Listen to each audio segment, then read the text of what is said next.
नमस्कार आदाब, आप देख रहे हैं करंट खबर न्यूज। भागलपुर स्थित मखदूम समरकंद का मकबरा, जिसे बादशाह जहांगीर ने बनवाया था, खो रहा है अपना अस्तित्व।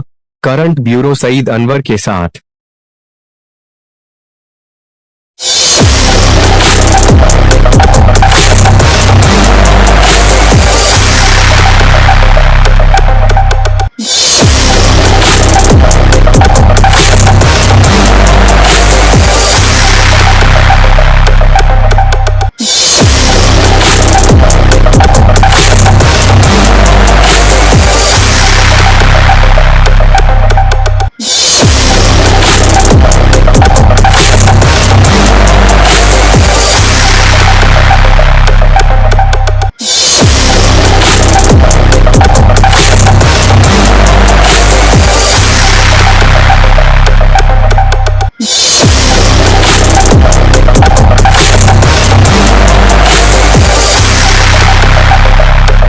भागलपुर स्टेशन से तकरीबन 4 किलोमीटर की दूरी पर नाथनगर थाना अंतर्गत अवस्थित है। पश्चिम दिशा में शेख अहमद समरकंद का मज़ार, जिनको मखदूम शाह के नाम से भी लोग जानते हैं, लेकिन इनका वास्तविक नाम शेख अहमद समरकंद था। और ये तुर्क सत्ता की स्थापना के समय में जो सूफियों का भारत में आगमन हुआ, उसी वक्त शेख अहमद समरकंद, जो अभी तत्कालीन उज़्बेकिस्तान की राजधानी समरकंद है, समरकंद से ये चल करके मोहब्बत का पैगाम बांटने के लिए, मेल मिलत को बढ़ाने के लिए ये हिंदुस्तान के बिहार के भागलपुर शहर में ये इनका पदार्पण हुआ। कहते हैं कि इनका, पहले मैं अपने सम्मानित छायाकार को कहूँगा कि पहले ये जो तख्ती है उस पर एक बार दृष्टिपात करें और आगे आए। तो शेख अहमद समरकंद, जो मखदूम शाह के नाम से भी जाने जाते हैं, और इनका ये मज़ार है, इनका मकबरा है।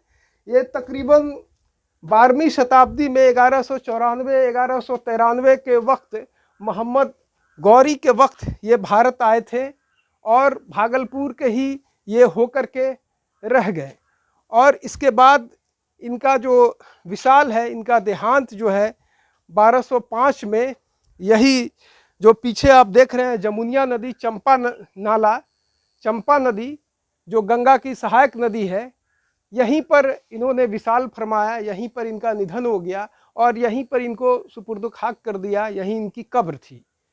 और सबसे दिलचस्प बात यह है कि ये सूफ़ी संत थे और ये उज़्बेकिस्तान के समरकंद के रहने वाले थे, लेकिन यहाँ पर ये मोहब्बत का पैगाम लेकर के आए थे। हिंदू मुस्लिम में एक मिल्लत की तरफ इनका रुझान था, लोगों में सद्विचार और गंगा जमनी तहजीब की बातों को ये आगे बढ़ाया करते थे। सभी कौमों में, धर्मों में इनका सम्मान था।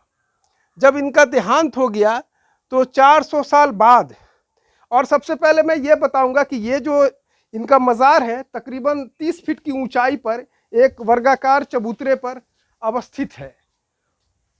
और यहाँ जो ये लेटे हुए हैं, जो इनका मज़ार है, इसके विषय में कहा जाता है कि आज से तकरीबन जब इनकी मृत्यु हो गई तो 400 साल बाद 1205 में इनकी मृत्यु हुई, और 1605 से लेकर 27 जो नूरुद्दीन जहांगीर का शासनकाल था, मुग़ल बादशाह, तो मुग़ल बादशाह नूरुद्दीन जहांगीर इसी रास्ते से, इसी जमुनिया नदी से ये बंगाल की ओर जा रहे थे, और यहीं पर इनका मस्तूल, इनका जहाज़ नूरुद्दीन जहांगीर का आके रुक गया, और तकरीबन 2 दिनों तक वो जहाज़ रुका रहा। तीसरे दिन शेख अहमद समरकंद, जो मखदूम शाह के नाम से जाने जाते हैं, उनके सपने में आए कि तुम मेरा जो है मकबरा यहाँ पर बनवा दो। इसके बाद वो जहाज़ स्वतः आगे बढ़ गई। 2 दिनों तक टस से मस जहाज़ नहीं हुआ, और फिर नूरुद्दीन जहांगीर ने अपने सुपुत्र शहजादा परवेज, जो मुंगेर के प्रांतपति थे, बिहार के गवर्नर थे, उनको बनवाने के दिशा में आदेश दिया, और वो बंगाल की ओर चले गए।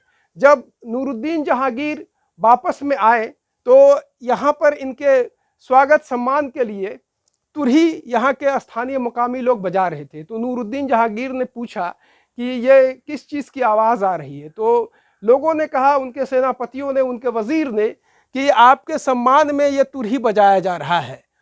और इसके बाद वो अपनी राजधानी दिल्ली चले गए नूरुद्दीन जहांगीर। और वह राजधानी पहुंच करके उन्होंने अपने ससुर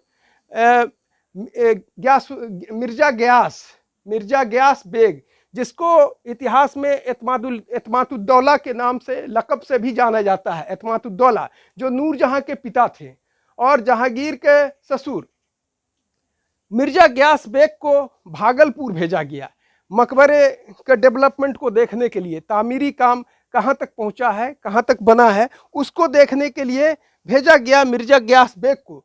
कहते हैं कि मिर्जा गयास बेग के नाम पर ही इसका नाम मीर गियास चक पड़ा।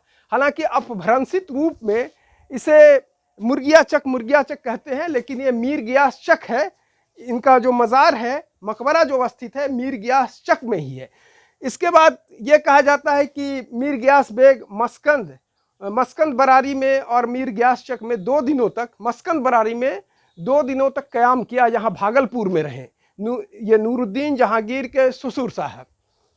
ये अभी जो दिख रहा है ये काफ़ी टूट फूट हो चुका है। कहते हैं कि 1934 में जो जलजला आया था, भूकंप आया था, तो इसका एक बहुत बड़ा हिस्सा ज़मींदोज हो गया, ध्वस्त हो गया। और एक बड़ा हिस्सा, चूँकि ये नदी के किनारे अवस्थित है, तो शनै शनै इसका कटाव हो रहा है और अधिकांश हिस्सा इसका वक्त के थपेरों और कटाव की वजह से बिल्कुल ज़मींदोज हो चुका है।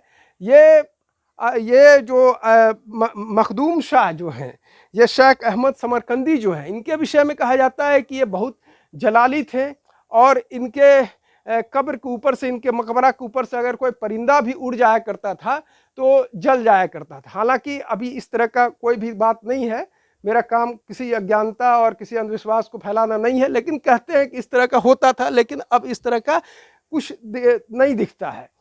तो ये जो है भागलपुर का एक किसी शख्स ने एमिनेंट मुस्लिम्स ऑफ भागलपुर किताब लिखा है, उसमें ऐसा कहा जाता है कि भागलपुर के सबसे पुराने मकबरों में से अगर कोई है तो ये मखदूम शाह का है, शेख अहमद समरकंद का है। और ये पूरा इलाका इन्हीं के नाम से, मीर गियास चक के नाम से जाना जाता है, लेकिन इसका अधिकांश हिस्सा टूट फूट हो चुका है। हालांकि यहाँ पर एक सेवादार है, मैं कहूँगा अपने सम्मानित छायाकार को आगे आएँ और इसके पूरे चीज़ को दिखाएं। और देखिए ये काले पत्थरों का बना हुआ, जिसको संग अखवत कहते हैं, उस समय काले पत्थरों का 12वीं शताब्दी में इस्तेमाल हुआ करता था। और इस बार इस तरफ से दिखाइए, ये एक भागलपुर का ही नहीं, पूरे बिहार का एक धरोहर है और इसकी सुंदरता पहले क्या रही होगी। और ये पूरा एक रमणीक स्थल पर है, एक चारों ओर से हरियाली और नदी के किनारे अवस्थित जमुनिया नदी, जिसको चंपा नदी भी कहते हैं, उसके किनारे अवस्थित है। इसकी रमणीयता और सुंदरता का सहज अंदाज़ा लगाया जा सकता है। बहुत ही अच्छा एक स्पॉट है लोगों को घूमने के लिए। और ये भागलपुर का ही एसेट नहीं है, पूरे बिहार का है। लेकिन अफसोसनाक बात यह है कि धरोहरों के संरक्षण के लिए, सुरक्षा के लिए नीतीश कुमार ने बहुत सारे वादे किए और बहुत सारों पर ये काम भी कर रहे हैं, लेकिन इसे अब तक अधूरा छोड़ दिया गया है। इसके तरफ किसी की भी ध्यान नहीं है। कहा जाता है कि इनकी प्रॉपर्टी, चूँकि ये वक्फ के अंदर आता है, इसके तहत काफ़ी ज़मीनें हैं, लेकिन अभी ज़्यादातर लोगों ने अतिक्रमण कर लिया है। ये सिर्फ यही हिस्सा नहीं है, आप ये बाहर का ये मैं दिखा रहा हूँ। एक यहाँ भी कहते हैं कि इनके एक छोटे बेटे का ये मज़ार है। और जो मैंने ये तख्ती के विषय में कहा था, तो उसमें जो 4 पंक्ति है, 2 पंक्ति अरबी में है और 2 पंक्ति फ़ारसी में है, जिसमें पहले पंक्ति में अरबी में जो 4 खलीफाओं का नाम उत्कीर्ण है और 2 पंक्ति जो पारसी में है, पर्शियन में है, उसमें इनके विशाल का, इनके देहांत का वो कुतबा भी खुदा हुआ है। तो ये इनका मुख्य द्वार है। और इस तरफ मैं फिर नीचे की तरफ अपने सम्मानित छायाकार के साथ आ रहा हूँ। ये पूरा इलाका पहले ये बियाबान था, लेकिन आज ये घनी आबादी वाला इलाका है और यहाँ पर लोगों ने इनकी ज़मीनों पर कब्ज़ा कर लिया है। और ये आप देख सकते हैं कि टूट फूट का ये पुल बिल्कुल शिकार। यहाँ पर एक गेट हुआ करता था। ये जो प्रवेश द्वार जिसको बोल सकते हैं कि मकबरा में प्रवेश द्वार से पहले ये पहले गेट हुआ करता था। ये जिस तरह से आपको देख रहे हैं कि यहाँ पर एक गेट हुआ करता था और एक इसका पाया जो बिल्कुल वक्त की थपेरों और बारिश की वजह से ये नीचे जा चुका है।